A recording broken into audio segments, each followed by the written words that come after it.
Bonjour à tous, je suis la Cabassa et dans cette vidéo, je vous fais une revue du livre Peau noire, masque blanc de Frantz Fanon.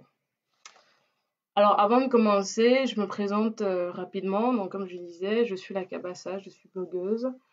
J'écris des articles et je fais des revues de vidéos. Tu fais des revues de livres, autant pour moi, comme celle-ci, et tu peux retrouver tous mes articles et ainsi que toutes les vidéos que je fais sur mon site internet www.lacabassa.com. Pendant le live, si tu as des questions qui surviennent, n'hésite pas à les mettre en commentaire. J'y reviendrai à la fin pour répondre. Et bien sûr, si tu aimes ce type de contenu, je t'invite vivement à mettre un pouce ou un cœur parce que voilà, je me nourris de soleil pour ma mélanine et d'amour pour mon cœur. Hein, voilà. Ah, bah écoute, je te propose de commencer tout de suite, la revue. Alors, je vais commencer par une petite histoire. J'aime beaucoup les histoires. Et c'est une histoire que Pierre Rabhi raconte souvent dans ses conférences et qui me fait sourire, rire aussi. Alors, il se pose la question de savoir s'il y a véritablement une vie avant la mort. Souvent, on se demande est-ce qu'il y a une vie après la mort. Non, lui, il se demande est-ce qu'il y a une vie avant la mort. Et il se dit, quand on est petit, on vit dans une boîte qu'on appelle bahut. Hein. Donc, c'est l'école et tout ça. Et quand on finit ses études, on travaille dans une boîte. Pour aller dans cette boîte, on se déplace dans sa caisse. Pour s'amuser, on va en boîte. Et quand on est vieux, on nous met dans une boîte à vieux. Et puis un jour, on s'endort pour de bon et on nous met dans la dernière boîte que je vous laisse deviner. Et donc il se dit, mais merde, est-ce qu'il y a une vie avant la mort? Et c'est la question que je me pose d'autant plus que je suis noire, d'autant plus que nous sommes noirs. Je pense qu'il faut se demander, ouais, est-ce qu'il y a une vie pour les noirs avant la mort, dans la mesure où quand tu es petit, on te fait comprendre que ton histoire n'existe pas. Tu n'as pas d'histoire. Tu es né, mais tu n'as pas d'histoire, tu n'as pas de culture véritablement à toi, donc tu n'as pas de passé. Quel est le but finalement de ton existence? Tu nais en étant déjà aliéné, en étant déjà enfermé, en étant déjà dans une boîte. Et au fur et à mesure de ton itinéraire, au fur et à mesure que tu grandis dans la société, euh, tu comprends que ton avenir va être compliqué parce que tu te rends compte que tu es un noir. En l'occurrence, moi, je suis une femme noire dans un monde d'hommes blancs. Et c'est pour ça que je pense que c'est intéressant d'analyser justement ce processus d'enfermement, ce processus d'aliénation, qui est donc ici, bien entendu, très largement analysé et critiqué dans le livre de Fanon. C'est vraiment essayer de comprendre les différents processus, les mécanismes et les conséquences de la colonisation sur le colonisé, sur le colon également, mais on ne s'y attardera pas, et lui non plus d'ailleurs, et de véritablement trouver les clés pour sortir de cette aliénation. Ok. Ce live va se passer différemment des autres lives jusqu'ici. Je vais d'abord commencer par faire une rapide biographie de Frantz Fanon et après je vous explique comment ça va se passer par la suite. Donc, qui est Frantz Fanon? Donc, Frantz Fanon, c'est un psychiatre d'abord. C'est un psychiatre, c'est un écrivain, c'est un révolutionnaire par son œuvre, mais aussi par son action, puisqu'il a été très engagé dans la lutte pour la libération de l'Algérie, bien sûr. Il est né en 1925 en Martinique. Dans les années 40, il s'engage dans les forces françaises de libération contre le nazisme. Il va y faire donc là-bas l'expérience du racisme donc des forces françaises envers les indigènes. Ensuite, il retourne en Martinique où il passe son bac avant de revenir en France pour faire ses études de médecine. Parallèlement à ça, il va aussi prendre des cours de philosophie, il s'intéresse à l'anthropologie, au théâtre, et du coup, il va se spécialiser en psychiatrie. Il exerce d'abord donc dans le sud de la France, donc à l'hôpital psychiatrique de Saint-Alban. Et en 1953, il va exercer en tant que médecin-chef à l'hôpital psychiatrique de Blida. En 1956, il démissionne. Il démissionne pour s'engager véritablement dans le combat donc, du FLN pour une Algérie indépendante. Il va avoir là-bas un double rôle. En même temps, il sera toujours psychiatre où il va s'occuper et traiter les patients, donc les maquisards qui souffrent de troubles psychologiques, des troubles psychologiques psychiques. Et il sera aussi donc membre de l'équipe du journal El Moudjahid, qui est donc le journal du FLN, le Front de Libération Nationale. Il s'intéresse aussi également à l'Afrique. Il sera d'ailleurs nommé par le gouvernement provisoire d'Algérie, ambassadeur itinérant en Afrique noire. Et puis en 1960, il découvre qu'il est atteint d'une leucémie. Il va mourir un an après, en 1961, c'est-à-dire un an avant l'indépendance de l'Algérie, en 62. Donc voilà un petit peu rapidement sur les faits marquants de la vie de Frantz Fanon. Alors, comme je disais tout à l'heure, ce live sera différent des autres. Je n'ai pas fait de plan pour mon analyse parce que je n'ai pas voulu orienter cette discussion. J'ai voulu que ce soit vraiment une discussion. Je n'ai pas voulu faire quelque chose de trop intellectuel comme le livre pourrait l'être, parce que pour moi, je pense qu'il faut pouvoir démocratiser certaines œuvres. Pour moi, elle s'adresse à tout le monde et j'aimerais un petit peu casser, c'est aussi le but de mes revues et de mes articles, de casser un petit peu le côté élitiste, intellectuel, intello qu'on peut trouver dans la littérature de façon générale. C'est un sujet qui nous intéresse tous. Et donc, j'ai plutôt imaginé une analyse sous forme de conversation. Donc, j'ai énuméré une série de questions, exactement 13 questions, que j'ai imaginé que tu me poserais derrière ton écran, en me regardant, en me voyant. Tu me poserais des questions sur ce livre. Et donc, ça va être un petit peu ça, donc, l'analyse et la revue de ce livre. Ça va être donc des questions que je pose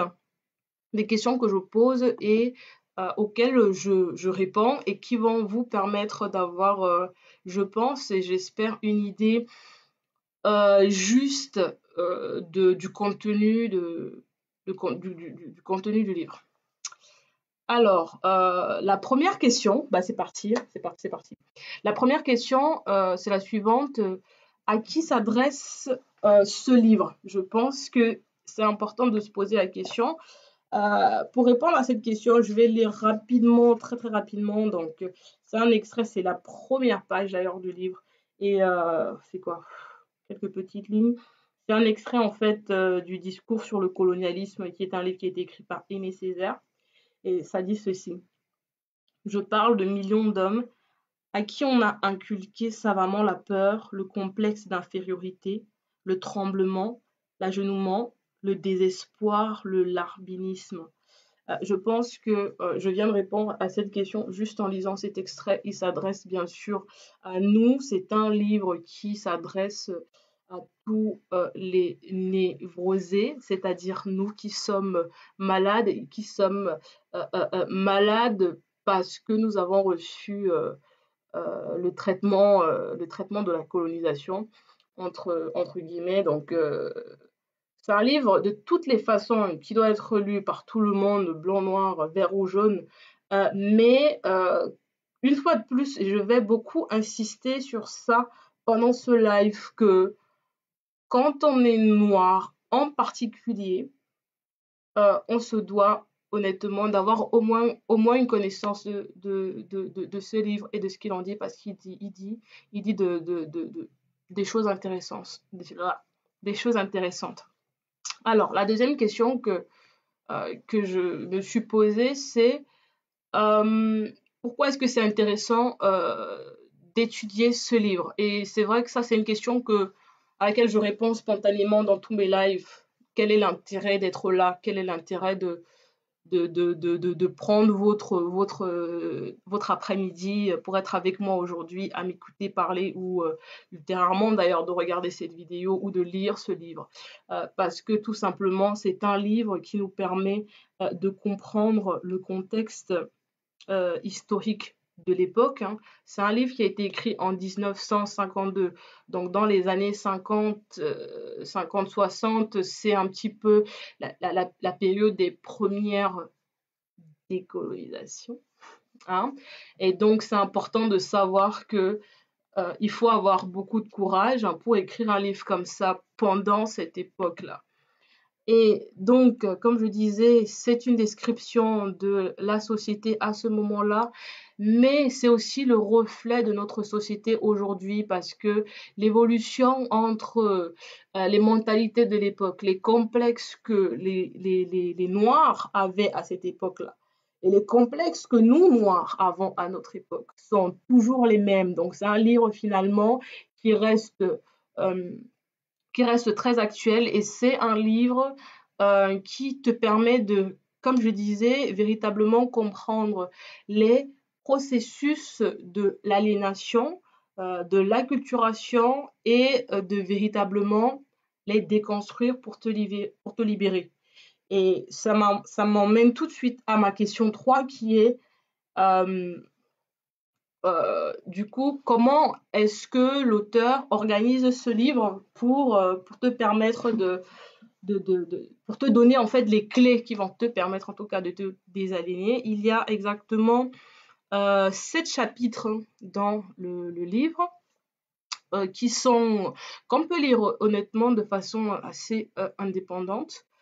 Le complexe ici, il est vraiment traité comme une névrose, hein. Il ne faut pas oublier, comme je disais, que Fanon, c'est un psychiatre. Donc, la touche, si tu veux, sa touche de psychiatre, elle est vraiment très importante dans le livre.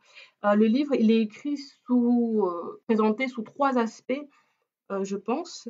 Un aspect psychiatrique, comme je disais, un aspect philosophique et un aspect sociologique. Et je ne suis ni psychiatre, ni sociologue, ni philosophe. Donc, je n'aborderai aucunement ces angles-là. C'est pour ça que j'ai choisi de présenter le livre sous forme de questionnaire, sous forme d'interview. Ce n'est pas mon métier, et je n'ai pas la prétention de vous éclairer sur des angles qui ne sont pas ma spécialité ou ma compétence. Mais juste pour vous dire sous quel angle vous allez lire le livre, ce sont ces angles-là. Et du coup, comme je vous dis, les complexes sont vraiment traités ici comme des névroses, hein, comme des maladies mentales. Et ça m'emmène aussi du coup à ma question 4. Je me dis, on peut se demander du coup, est-ce que ce livre est une thérapie, hein? Est-ce que ce livre est une thérapie? Euh, Bah, ma réponse, c'est oui et non. Ma réponse, c'est oui et non. C'est un peu comme dans le film Matrix, tu vois. T'as, quand Morpheus emmène Neo chez l'oracle, il lui dit, je pourrais te montrer la porte mais ce sera à toi de l'ouvrir. Et c'est exactement ça. Tu vois, d'ailleurs, si je reviens, je lis rapidement, il y a une phrase assez importante de page 10. Il nous dit que le destin du névrosé demeure entre ses mains. Et moi, je trouve ça très important de le redire, que le destin du névrosé se trouve entre ses mains comme le destin du noir se trouve entre ses mains. C'est un message que j'ai déjà voulu communiquer dans mes précédents lives quand j'ai fait la revue du livre L'Afrique noire industrielle de Lenda Massamba, ou quand j'ai fait la revue du Moabi Cinéma de Big Bassi. Et j'ai beaucoup aimé le fait que tous ces auteurs-là essaient de mettre avant qu'il n'y a pas de fatalité, que en vérité, s'il y a maladie, la guérison viendra du malade. Vous voyez ce que je veux dire? Et c'est exactement ça. Nous sommes responsables de notre destin et ça ne viendra pas de l'autre, ça ne viendra pas de l'extérieur. Ça, il faut le comprendre. Donc, est-ce que le livre est une thérapie? Oui, mais pour en guérir, il faut le vouloir. On reste le responsable. Donc, ma 5e question, c'est la suivante. Quel est l'objectif du livre? L'objectif du livre, c'est, je pense qu'il y en a 2, bien sûr.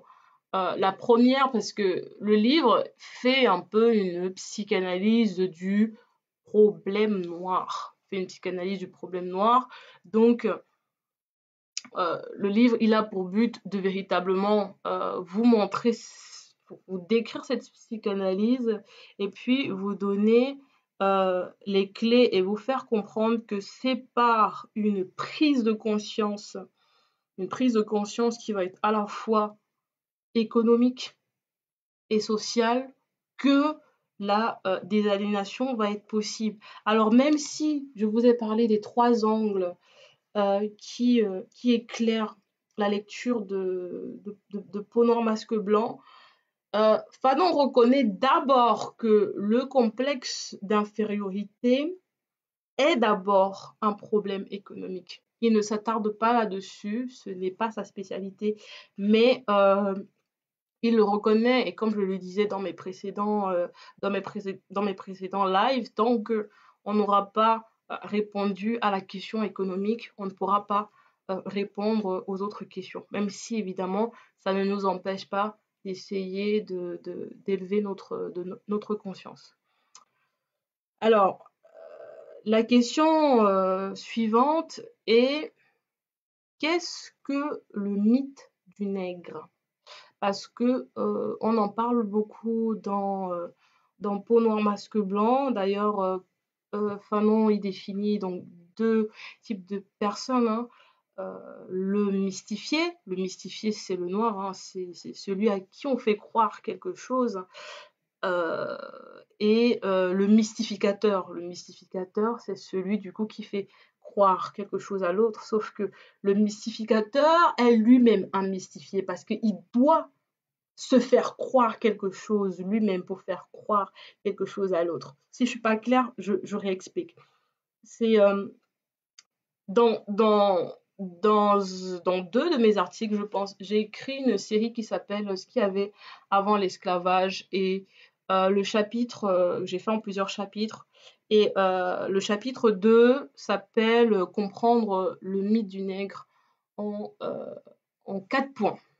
Pour ceux que ça intéresse de lire, je vais juste rapidement le mettre en commentaire, comme ça vous aurez juste à cliquer sur le lien, hop, et vous pourrez lire après le live, hein, bien sûr. Voilà. Alors, donc je disais, on a un mystificateur, on a un mystifié.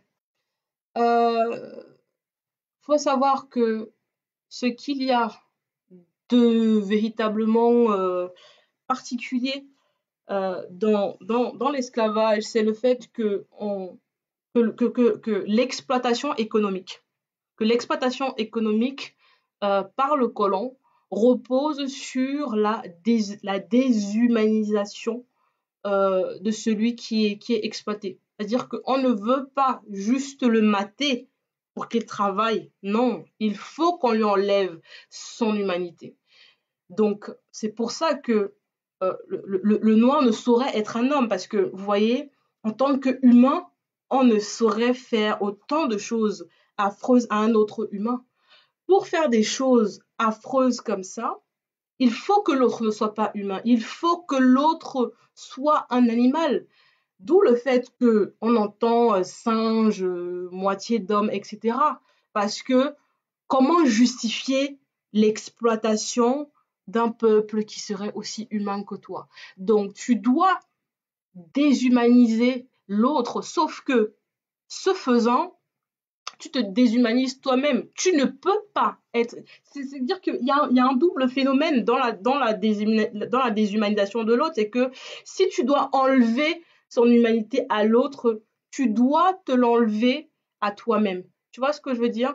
Et le mythe du nègre, c'est véritablement ça. C'est ce mythe selon lequel l'homme noir n'a pas eu d'histoire, l'homme noir n'a pas eu de culture. C'est un mythe qui dure depuis l'esclavage, depuis l'arrivée des colons en Afrique et qui dure encore aujourd'hui, hein. Je vais juste ici te citer, je te cite rapidement, donc c'est un extrait du discours du président Sarkozy à Dakar en 2007, où il dit, je cite, hein, attention, le problème de l'Afrique, c'est de cesser de toujours répéter, de toujours ressasser, de se libérer du mythe de l'éternel retour, c'est de prendre conscience que l'âge d'or qu'elle ne cesse de regretter ne reviendra pas pour la raison qu'il n'a jamais existé. Hein, Monsieur Sarkozy, vous êtes un mystificateur. Bref, voilà, ça c'est le mythe, voilà, c'est le mythe du nègre. Alors, la question suivante. Quel est ton point de vue sur la question du langage par rapport à ce qu'en dit Fanon?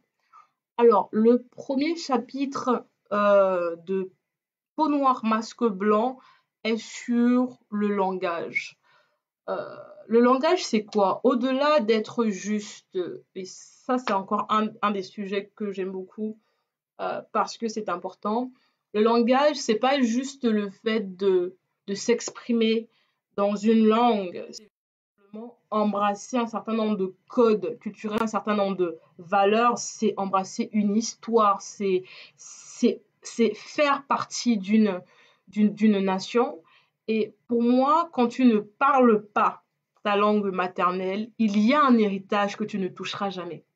Il y a un héritage que tu ne toucheras jamais, une façon de penser, une façon de voir les choses qui du coup devient comme un tableau noir, quelque chose que tu ne pourras pas t'approprier parce que tu ne parles pas ta langue.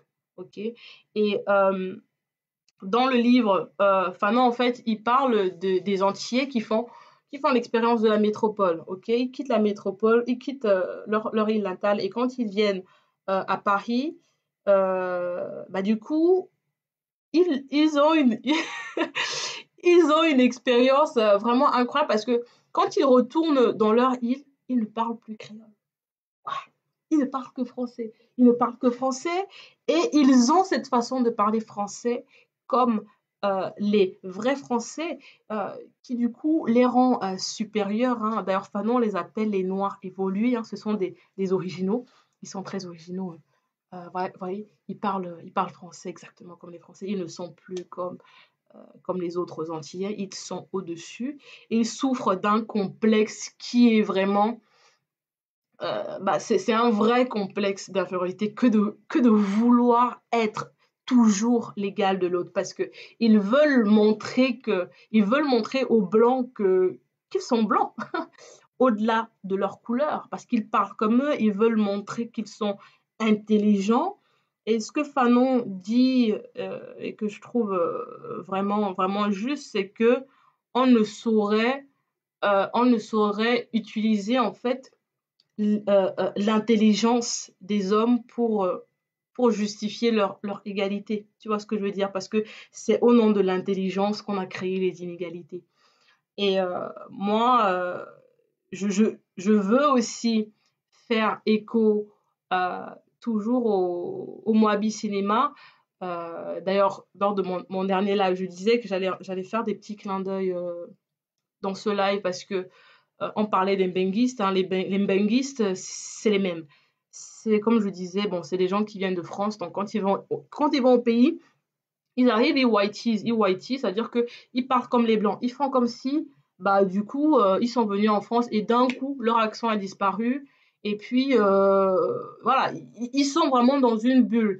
Et ça me rappelle, en lisant le livre, j'ai pensé à mon expérience, à moi, quand j'étais au Cameroun, avant de venir en France. Ça fait une dizaine d'années que je vis en France. Et avant, j'étais au Cameroun. Et quand j'étais au Cameroun, j'étais dans une école et il y avait une fille dans ma classe. Cette fille whiteisait tout le temps. Elle whiteisait tout le temps. Et on avait compris que cette fille avait vécu en France.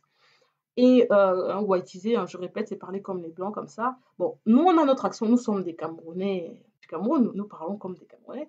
Et, euh, et cette fille, elle whiteisait tout le temps. Je ne comprenais pas. Donc, je me disais qu'en fait, les gens, quand ils voyagent, ils perdent leur accent. Ça disparaît. Hein. Et puis, un jour, je lui pose une question et je crois qu'elle a dû oublier de whiteiser et elle me répond avec un accent camerounais. Je suis surprise et je lui dis, mais il est parti ton accent français? Et elle se met à rire. Et je me suis dit, mais c'est foutu, elle se fout de notre gueule. Elle se fout de notre gueule depuis le début. Et c'est exactement, c'est marrant parce que c'est exactement ça qu'il décrit, tu vois, c'est le fait de vouloir tellement s'approprier la culture de l'autre, la langue de l'autre, que finalement, tu en deviens ridicule, en fait, par rapport, euh, par rapport aux autres. Et en même temps qu'il parle de ça, il parle aussi du fait, et pour le coup, bon, c'est vraiment une description de l'époque et ça ne s'applique pas aujourd'hui, quoique. Il parle voilà, du fait que quand tu parles français, c'est-à-dire que les Français à son époque s'adressaient aux Noirs en petit nègre. Hein. Le petit nègre, c'est moi, quand tu t'adresses à quelqu'un comme ça, toi malade, toi gentil, tu vois ce que tu lui parles comme si c'était un teubé, quoi, hein, clairement. C'est le petit nègre, c'est ça. C'est que tu t'adresses comme si c'était un enfant, comme si c'était un teubé. Et c'est comme ça que les Blancs de son époque s'adressaient aux Noirs. Et ils étaient toujours choqués de voir que les Noirs répondaient, et Fanon, mais c'est aussi l'expérience de Fanon. Ils étaient choqués de voir que, bah, en fait, bah, le Noir, il s'exprime correctement, il s'exprime normalement.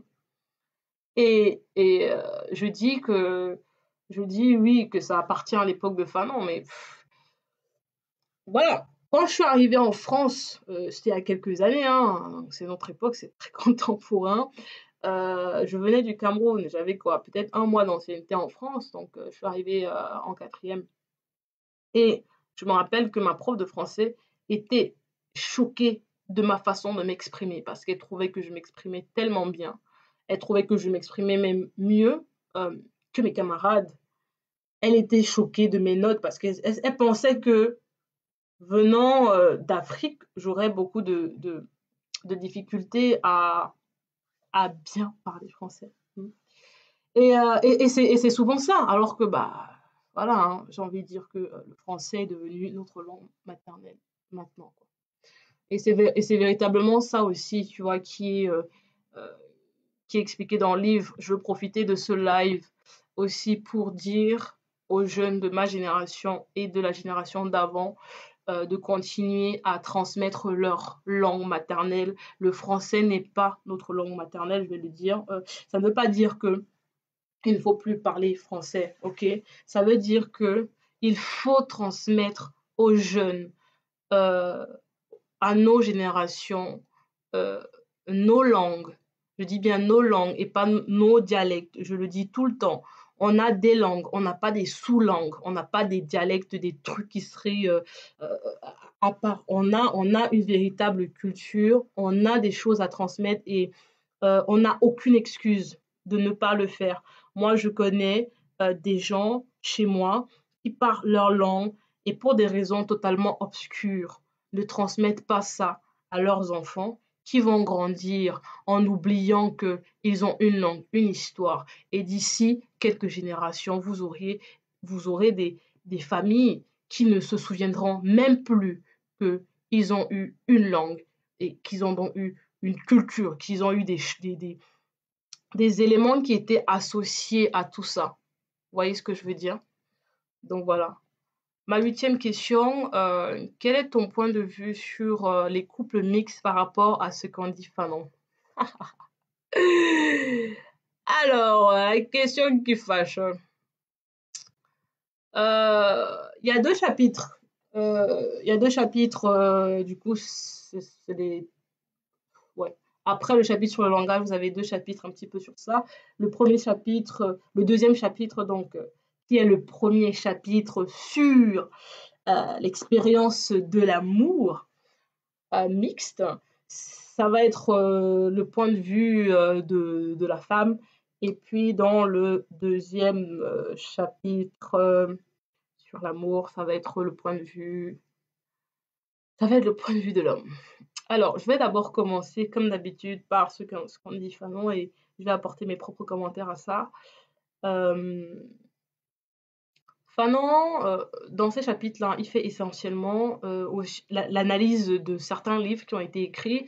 Le premier, c'est un livre qui s'appelle Je suis martiniquaise de Mayotte Capécia. C'est un livre dans lequel elle parle donc de son amour pour un homme blanc qui se justifie parce qu'il est blanc.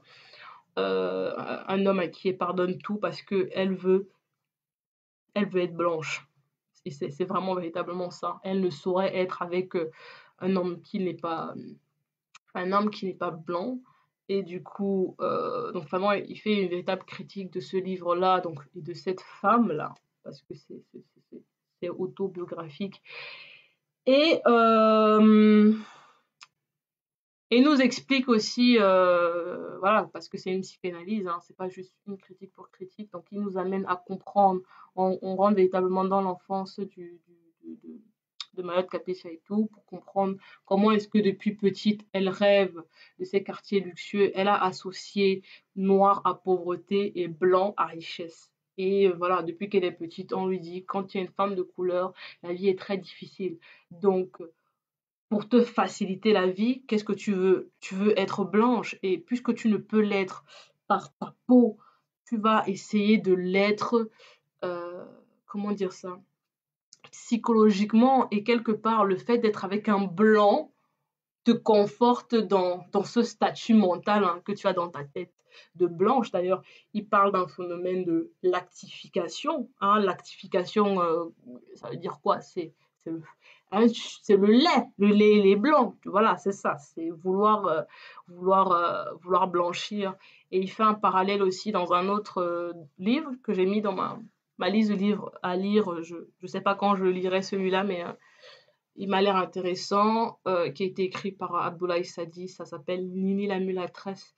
Et c'est aussi, bah, pour le coup, c'est l'histoire donc de Mokhtar, qui est amoureux de cette fameuse Nini, qui s'excuse d'être amoureux d'elle parce que lui est noir, noir comme un Sénégalais, et elle, bien sûr, pure, presque blanche, hein, presque blanche, comme une perle. Et donc, elle, bien sûr, elle est totalement outrée elle est outrée hein, qu'il ose lui faire des avances. Donc ça, c'est ce que, voilà. Je vous invite honnêtement précisément à lire l'analyse de Fanon. Moi, je ne vais pas redire son analyse. Je vous dis juste ce qu'il a fait globalement et je vais vous dire mon commentaire. Je vais faire un commentaire général. Donc ça, c'est le côté donc, le côté de la femme hein, qui va chercher absolument à être avec un blanc pour se sentir blanche, pour être validée.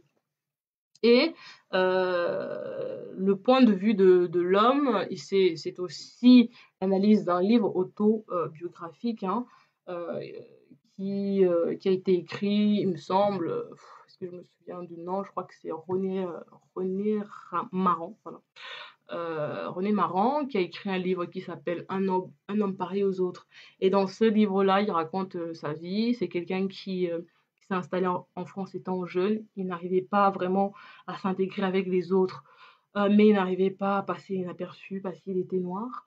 Donc il est un peu enfin, dans cet entre-deux. Et du coup, vu qu'il a perdu ses parents, il ne, enfin, il est dans un internat, mais il y reste même pendant les vacances, donc il va beaucoup lire et il va beaucoup se cultiver.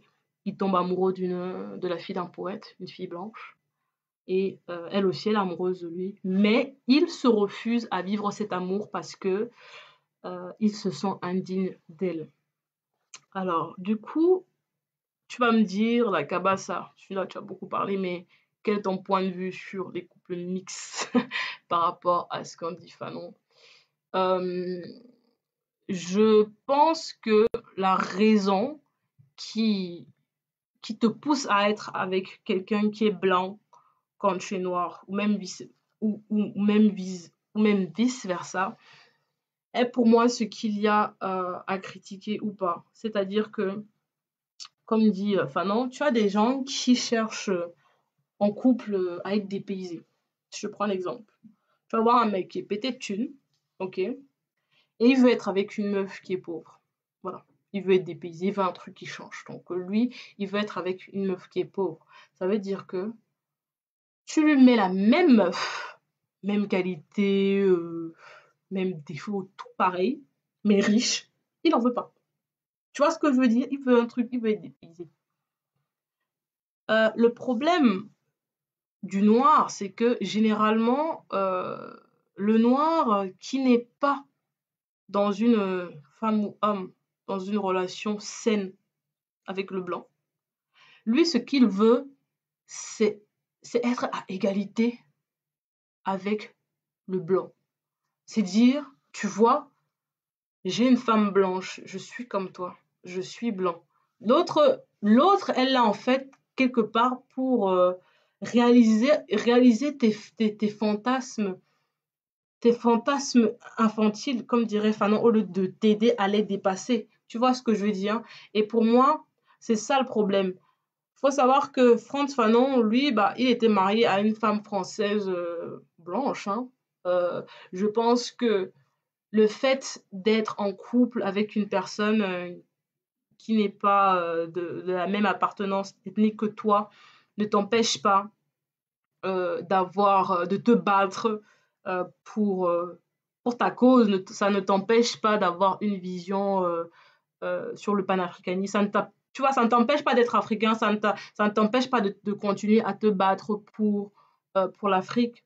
Si je prends par exemple l'exemple du docteur Oumar, je crois que s'il était dans la pièce, il serait absolument pas du tout d'accord avec moi et je comprends son point de vue et je suis en partie d'accord avec son point de vue d'ailleurs parce que son analyse à lui, elle est simple, c'est que aux États-Unis en particulier, euh, euh, vous savez que les États-Unis, c'est le pays où on a un taux d'incarcération qui est incroyable. C'est le plus fort taux d'incarcération de façon générale et c'est le plus fort taux d'incarcération des Noirs dans une société qui est majoritairement blanche. Ça n'a pas de sens. Tu vois ce que je veux dire? Et du coup, là-bas, qu'est-ce qui se passe? Ce qui se passe, c'est que bah, les hommes noirs sont soit morts, ok? Soit morts parce que voilà, on les tue comme des animaux, soit ils sont en prison.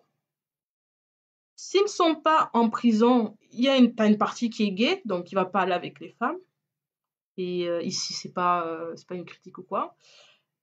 Tu vas avoir aussi bah, une grosse partie qui va être avec bah, les autres communautés. Voilà, donc des noirs qui vont être soit, je sais pas, avec des latinos ou des blanches, etc. Et du coup, ça te fait une minorité qui reste pour une majorité de femmes noires. Et du coup, il nous dit que bah, voilà, les femmes noires, c'est la dernière communauté à être en couple et c'est elles qui luttent le plus pour avoir un foyer, etc. Et pour lui, bien sûr, il faut être solidaire de cette femme et il faut rester dans sa communauté Je pense que c'est plus ça son message. Mais là, je pense que la question, c'est juste de se poser, est-ce que tu es libre? Est-ce que quand tu rencontres un homme blanc ou une femme blanche, quelles sont tes motivations? Est-ce que tu te dis que bah, je vais rester avec lui parce qu'il est blanc, parce que voilà. Clairement, la propagande sur le métissage, moi j'ai toujours été contre. Je suis contre l'idée qu'il faudrait un monde où tout le monde est métisse, parce que ce serait un monde où il n'y aurait pas de racisme. Il n'y aurait peut-être pas de racisme, mais il y aurait d'autres formes d'inégalité. Moi, je suis pour un monde où on peut être noir, on peut être blanc, on peut être jaune, on peut être bleu, et on s'en fout de nos différences, et on les valorise, et on les mélange, et ça fait un beau tableau avec plein de couleurs différentes, et pas juste un tableau avec une couleur unique. Et je pense que c'est ce qui est véritablement transmis aussi, hein, dans le livre. À mon avis, c'est le fait de se poser les bonnes questions. Est-ce que tu es libre? Alors, la question 9, on arrive bientôt à la fin. D'où vient le complexe d'infériorité? Le titre du livre est assez évocateur.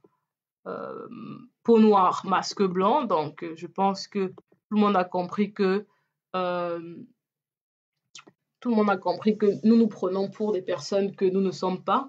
Et si nous nous prenons pour des personnes que nous ne sommes pas, c'est-à-dire des blancs, véritablement, nous avons en même temps quelque chose contre nous-mêmes, mais aussi quelque chose avec l'autre.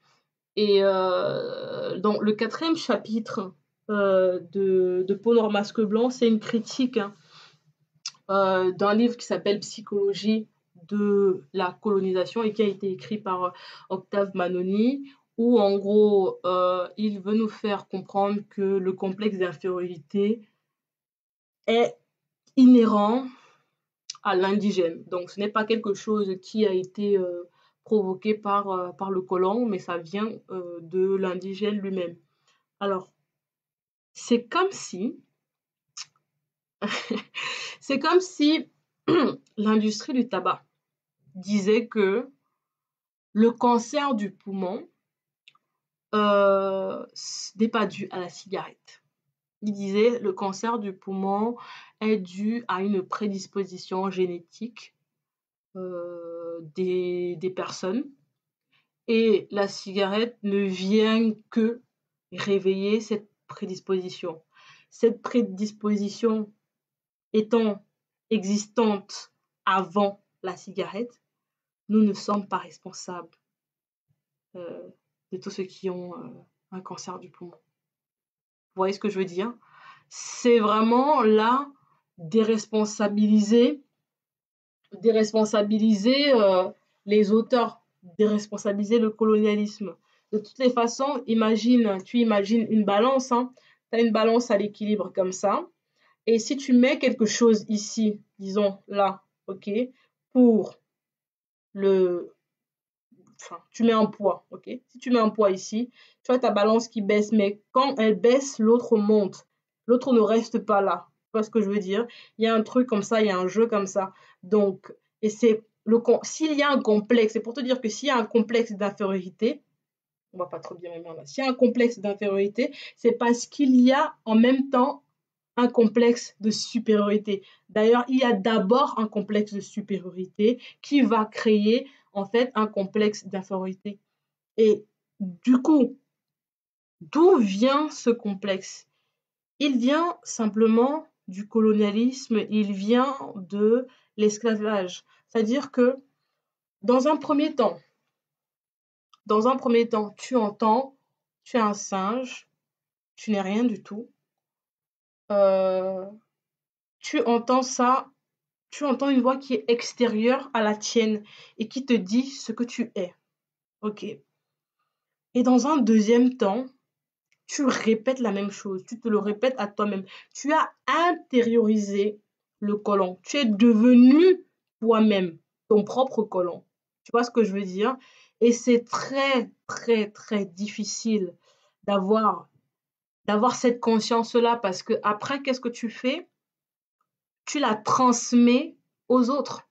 Tu vois ce que je veux dire? Et c'est exactement ça. Je veux dire, c'est le cas, je pense que Fanon, lui, il parle beaucoup des Antillais, il parle beaucoup d'expériences des Antillais dans son livre, mais je pense que c'est tout colonisé, tout colonisé se retrouve dans cette histoire. Mais ce qui est d'autant plus drôle, parce que moi, c'est des expériences que j'ai vraiment vécues, c'est que quand il dit l'antillais ne se pense pas noir, l'antillais se pense entier. Quand j'étais au lycée, j'avais toujours eu des débats, j'aimais beaucoup débattre avec mes camarades et je me trouvais souvent face à des Antillais qui se, à qui dire tu es d'origine africaine était une insulte. Et je me suis toujours dit, mais les gars, comment pensez-vous que vous avez atterri sur cette île? Tu ne trouves pas que toi et moi on se ressemble un peu? Genre, essaye un petit peu, mais c'est très difficile pour quelqu'un qui s'est toujours pensé blanc dans sa tête, il se pense antillais, il ne se pense pas africain parce que l'Africain, c'est le sous-homme. Vous voyez ce que je veux dire? Euh, donc voilà, et ça m'emmène à vous raconter, et c'était d'ailleurs l'objet de ma 10e question, l'expérience du nègre. C'est quoi l'expérience du nègre? L'expérience du nègre, c'est le 5e chapitre de Frantz Fanon. Et en gros, c'est comment est-ce que tu passes de la non-conscience de la couleur de ta peau à la surexposition, on va dire, l'obsession de cette couleur. Hein. Comment tu passes de rien à noir et fier? Je schématise, mais c'est un peu ça. C'est-à-dire que dans un premier temps, comme je disais, on te dit, tu es un singe, tu n'es qu'un nègre. Tu n'es qu'un nègre, tu es un méchant nègre, tu es un nègre paresseux, tu es un nègre, tu es un nègre, tu es un nègre. Ensuite, on te dit, tu es un gentil nègre, tu es un beau nègre, tu es un nègre civilisé, tu es un nègre comme les autres. Enfin, tu es un nègre comme les autres, tu es un nègre comme nous. Enfin, tu es civilisé comme nous les blancs. Ensuite, tu deviens un médecin noir. Tu es un intellectuel noir. Quoi que tu puisses faire ou quoi que tu puisses être, tu es noir. Tu es un artiste noir. Noir accompagne tout ce que tu es. Donc, au début, tu veux, en tant que noir, du coup, tu veux aller vers l'autre. Mais l'autre te rejette. Et tu te dis, mais attends, après tout ce que j'ai vécu, c'est moi qu'on rejette. Tu vois, tu passes par tous ces sentiments-là. D'abord, tu restes dans un sentiment joyeux, tu n'as pas vraiment conscience de ce qui se passe. Puis tu es mal à l'aise parce que tu, tu ne comprends pas trop ce rejet. Et après, tu es en colère parce que tu te dis, mais putain, mais c'est moi qu'on rejette. Après, genre, moi qu'on devrait accepter, embrasser avec tout ce que j'ai vécu. Moi, on me rejette, moi. Et et après, tu veux juste disparaître. Tu ne veux plus exister. Tu ne veux plus qu'on te voit. Tu veux être transparent. Tu es saoulé d'être toujours tellement présent. Et après, tu veux être noir. Tu veux être noir. Tu veux être noir et fier. Tu deviens obsédé par ta couleur. Pourquoi? Parce que l'autre t'a nié cette couleur. Quand on te nie quelque chose, tu réagis en insistant sur cette chose-là. Et c'est ça l'expérience qui est décrite par Fanon. C'est très bien écrit. Est-ce que c'est mon expérience? Alors, c'est l'expérience du noir, hein, il faut comprendre, pas une expérience de vie, mais sur une time frame, hein, sur la durée, sur le temps. Euh, Mon expérience, moi, en tant que noire, oui, elle est à peu près. Je pense que pour tout le monde, on se retrouve quelque part parce que tu as d'abord une période où tu n'as pas vraiment conscience de ta couleur de peau et quelque chose se passe qui vient de l'autre et là tu réalises que tu es noir et là tu réalises que en tant que noir, ta vie sera plus difficile que celle des autres et qu'il te faudra d'autant plus insister sur cette couleur. Il te faudra résister pour exister.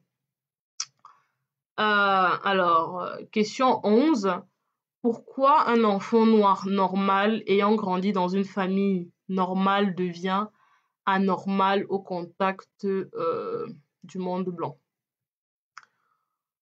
Euh, Ça veut dire quoi normal déjà? Je sais pas trop, hein, honnêtement. Je pense que ça veut pas dire grand-chose, mais la question, c'est pas la question ici. On va dire que c'est l'équivalent d'un standard classique, si tu veux. Euh, Quand tu prends un enfant lambda, ok? Un enfant lambda, quand il grandit dans sa famille, une famille lambda normale, disons un enfant normal dans une famille normale, il va forcément être normal au contact du monde. Pourquoi? Parce que la famille représente une mini-nation. En tant qu'enfant, tu es face à une autorité que tu dois respecter. Et quand tu deviens un citoyen, tu es face à une autorité que tu dois respecter, qui est l'État. Et donc, tu es dans cette continuité, tu vois, de la famille à la nation. Et c'est tout à fait normal. Mais quand tu es un enfant noir, c'est différent. Parce que quand tu es un enfant noir dans une famille noire classique, tu deviens forcément anormal au, euh, au contact du monde blanc. Et tu me demandes pourquoi. Pourquoi est-ce que tu deviens anormal alors que on n'est pas dans un contexte où on vit l'esclavage, on n'est pas on n'est pas dans un contexte où on a été traumatisé par quelque chose, je sais pas moi, genre moi j'ai pas vu ma famille se faire lyncher par des blancs, donc je n'ai pas ce traumatisme en moi qui me rend anormal au contact du blanc. Donc je vais me dire mais pourquoi est-ce qu'un enfant noir serait anormal au contact du monde blanc? Euh, parce que parce que ça, je vais vous expliquer. Alors normalement, dans toute société, dans toute société, pour, entre guillemets, pour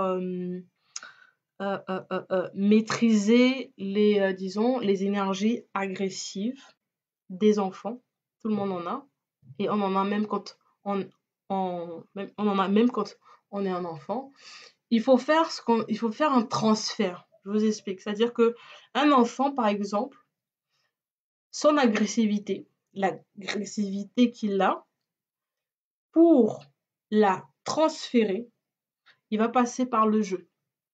Il va passer par le jeu où il va être le héros, il y aura un méchant. Et il y a les jeux, mais il y a aussi les illustrations, les histoires illustrées, etc. Dans ces histoires-là, on a du coup un héros et un méchant.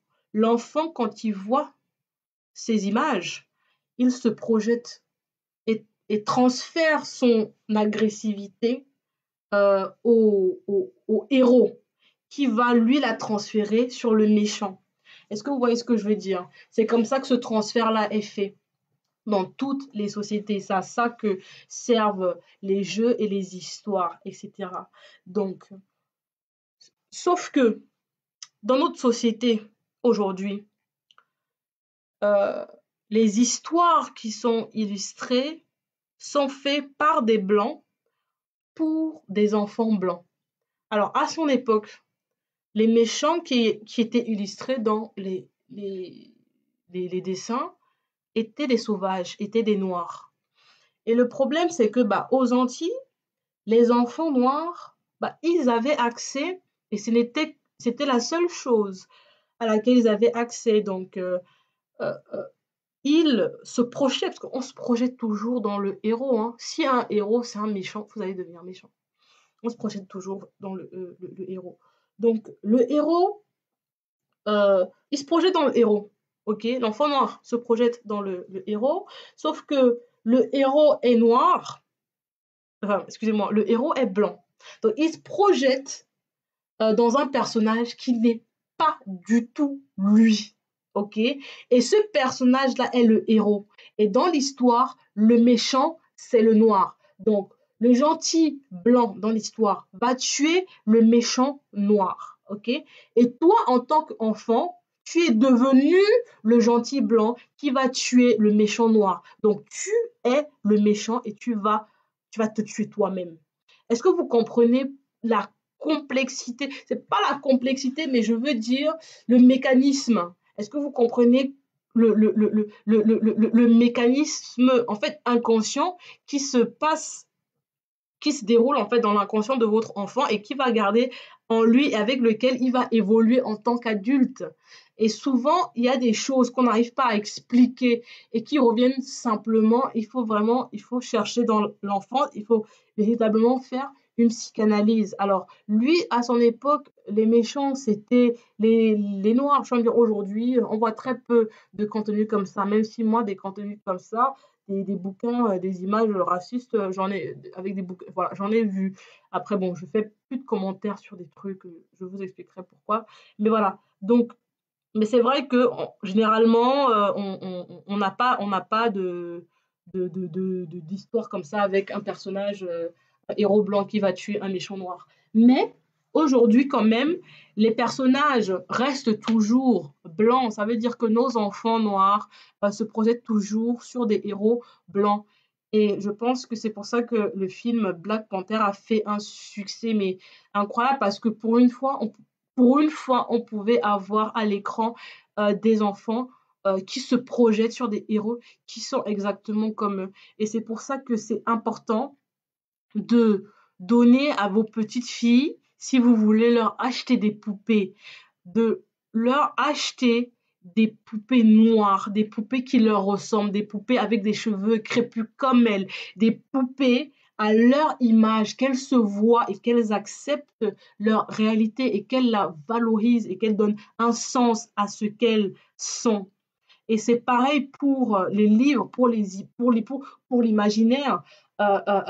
Donner des BD avec des héros noirs, il en existe. Il y a une littérature noire qui est foisonnante. Hein. D'ailleurs, je ferai une revue aussi sur des BD noirs parce que bon, moi je fais des revues sur tout, hein, je n'ai aucune limite. Et c'est vraiment, voilà, c'est vraiment important de nourrir l'imaginaire de nos enfants dès le bas âge avec des contenus qui sont appropriés pour eux. Alors, avant-dernière question, quels sont des désaccords avec Fanon? J'ai pas vraiment de désaccord avec Fanon, je partage bien sûr sa vision.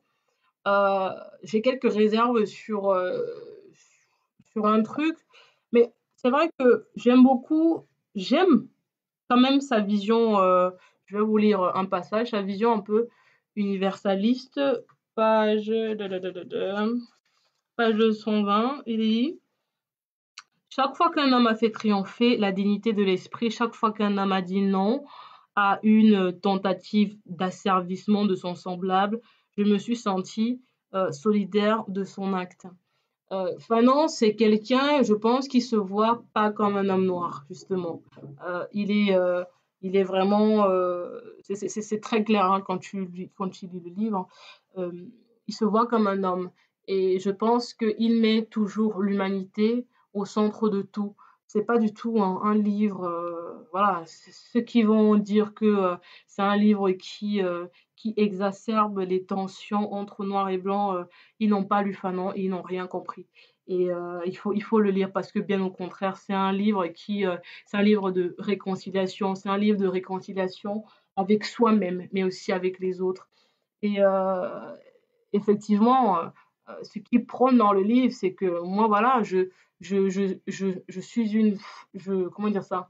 Je suis noire, mais c'est pas pour autant que je ne me sens pas concernée par les autres luttes qui ne sont pas des luttes entre guillemets noires. Je ne dois pas être aveugle et sourde et face à, par exemple, à une situation d'injustice. Je ne peux pas accepter l'antisémitisme parce que je ne suis pas juive. Je ne peux pas accepter que, bah, je sais pas moi, que les homosexuels soient torturés parce qu'ils sont homosexuels. Je ne peux pas accepter des massacres de certaines communautés comme ça parce que tout simplement je ne me sens pas concernée, parce que j'ai l'impression de ne pas faire partie de cette communauté, parce que nous faisons tous en réalité partie de la même communauté, c'est la communauté humaine.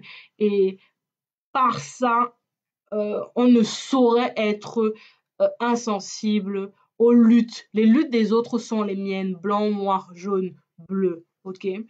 Par contre, la petite réserve que j'ai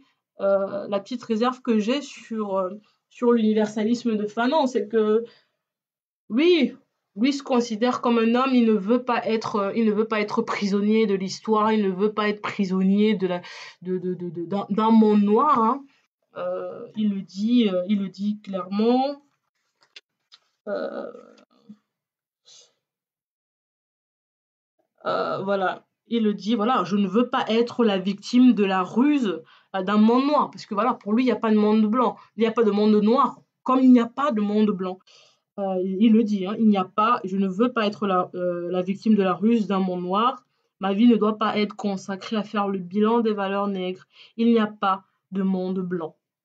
Plus bas, il dit vais-je demander à l'homme blanc aujourd'hui d'être responsable des négriers du XVIIe siècle? Il veut vivre en homme libre, et c'est très bien, sauf que libre, nous ne le sommes pas. C'est là qu'est ma réserve, c'est que encore aujourd'hui, on est obligé de se dire, on est, on est, on est obligé d'être euh, un peu enfermé dans cette bulle noire, entre guillemets, parce que j'ai fait l'expérience tout à l'heure et je t'invite à la faire. Si tu vas, par exemple, sur Google, ok, et que tu tapes homme, tu tapes juste homme et tu vas dans Google Images pour voir ce que ça te donne, tu ne vas voir que des hommes blancs. Pourtant, tu n'as pas tapé homme blanc, tu as tapé homme. Donc, si tu veux voir un homme noir, tu dois taper homme noir. Et on en est encore là aujourd'hui. On en est encore là aujourd'hui. C'est pour ça que, bah, moi, voilà, si tu tapes littérature, moi, dans tous mes hashtags, je dois rajouter black, je dois rajouter africain, je dois rajouter des trucs pour que, entre guillemets, ceux qui, ceux qui s'intéressent à ce type de contenu, ceux qui s'intéressent à ce type de vidéos ou d'articles puissent, entre guillemets, retrouver des contenus comme le mien. Pourquoi? Parce que s'ils tapent simplement livre ou s'ils ne tapent pas quelque chose de spécifique comme noir ou africain, ils ne tombent pas sur ce type de contenu. Alors, Fanon, je pense que on veut tous être libres. J'ai envie juste d'être une femme. Tu vois ce que je veux dire? J'ai envie de dire je suis une femme. Mais aujourd'hui, nous sommes encore en lutte. Nous sommes encore en lutte et je dois dire je suis une femme noire parce que euh, euh, euh, c'est aussi une façon de résister, c'est une façon de combattre, d'affirmer mon identité. Et oui, alors, on peut se poser la question, est-ce que le fait d'affirmer son identité ne démontre pas quelque part que nous ne sommes pas libres parce que nous avons encore besoin d'affirmer ça? C'est une très belle question à laquelle je vous laisse méditer. On arrive à la fin de ce live. Est-ce que c'est un livre qui est difficile à lire? Euh, Moi, c'est un livre que j'ai trouvé captivant. C'est un livre qui est bourré de références, hein. Enfin, non, c'est quelqu'un de très cultivé, donc tu as vraiment beaucoup de références. Après, il y a des références qu'il explique très bien, donc tu n'as pas besoin de chercher. D'autres, peut-être oui. Et comme je disais, il y a un angle voilà, psychiatrique et sociologique et philosophique. Donc, c'est vrai que voilà, c'est pas un livre que je donnerais à un ado. C'est pas un livre que je donnerais à un ado, mais je pense que ça reste un livre qu'il faut lire de toutes les façons à un moment donné. Il n'est pas non plus, enfin, voilà quoi, ça se lit aussi, hein, c'est pas non plus la mer à boire, mais ce que je veux dire, je veux être honnête en disant que voilà, c'est vrai que c'est pas un roman, c'est un essai, mais voilà, il faut, voilà, il est pas spécialement, enfin, personnellement, hein, honnêtement, je ne l'ai pas trouvé difficile à lire. Mais je veux dire, je m'adresse à la majorité et je pense que, voilà, il y a beaucoup de références. C'est un livre qui mais c'est quand même un livre intéressant dans la façon dont il est écrit. Pourquoi? Parce que tu as de la poésie, tu as du roman, tu as de l'essai. Donc c'est un livre qui est assez moderne finalement pour l'époque dans la façon dont il est écrit et qui reste aussi moderne aujourd'hui. Et c'est un livre donc, qui t'invite aussi à découvrir autre chose que le livre. Et donc, euh, et donc, je trouve ça intéressant. Et à la question, est-ce que je le recommande? Évidemment que je le recommande à lire. Je l'ai trouvé, comme je disais, captivant. Et du coup, comme je me sentais bien chez Fanon, je me suis dit que j'allais enchaîner avec la lecture de ce livre-là, qui sera donc l'objet de notre prochaine revue très vite, je l'espère. Ce sont les damnés de la terre. C'est le dernier livre qui a été écrit par Fanon. J'ai voulu voir, comme je vous disais, j'avais une réserve sur l'universalisme, bien que je partage cette idéologie. J'ai quand même une réserve à la lumière de notre actualité. Euh, et je voulais voir aussi l'évolution de sa perspective entre 52 au moment où il a écrit ce livre, un petit peu donc avant le début de la guerre d'Algérie, mais aussi avant le début des premières décolonisations. Et ce livre, qui est son dernier, hein, qu'il a écrit un an avant sa mort, en sachant qu'il allait mourir, hein, c'est un médecin, donc il le savait très bien, il savait très bien sa condition. Donc, qu'est-ce qu'il a voulu nous transmettre comme dernier message? Quelle a été l'évolution euh, de sa perspective entre son premier livre, Peau noire, masque blanc, et son dernier, sachant il a vraiment participé à l'indépendance de l'Algérie. Et puis, voilà, quel est son regard quand on pense au contexte dans lequel il l'écrit, parce que quand il l'écrit, il y a déjà eu la décolo des sociétés africaines. Donc, affaire à suivre. Euh, du coup, je vais voir si vous avez des questions. En tout cas, merci beaucoup pour ceux qui ont pris le temps d'être là avec moi ce dimanche. Euh, j'ai eu une question de Patrick. Bonjour Patrick. Quelle a été sa vision panafricaniste?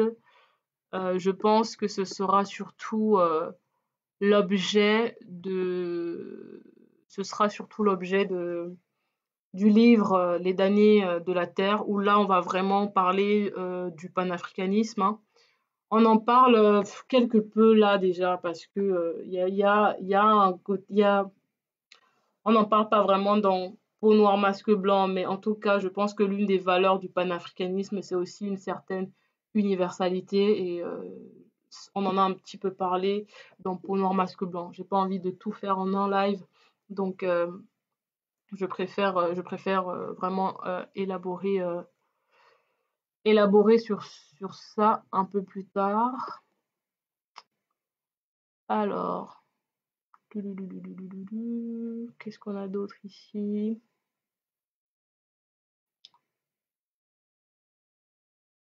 Très belle analyse des revues, un livre très riche qui laisse des questions ouvertes auxquelles nous-mêmes devons répondre, de Ma Bieg. Voilà, ok, donc je n'ai pas plus de questions. N'hésitez pas à en mettre de toutes les façons si vous en avez d'autres. Si vous en avez d'autres après avoir vu cette vidéo. Merci à tous et je vous dis à tantôt pour une nouvelle revue. Ciao!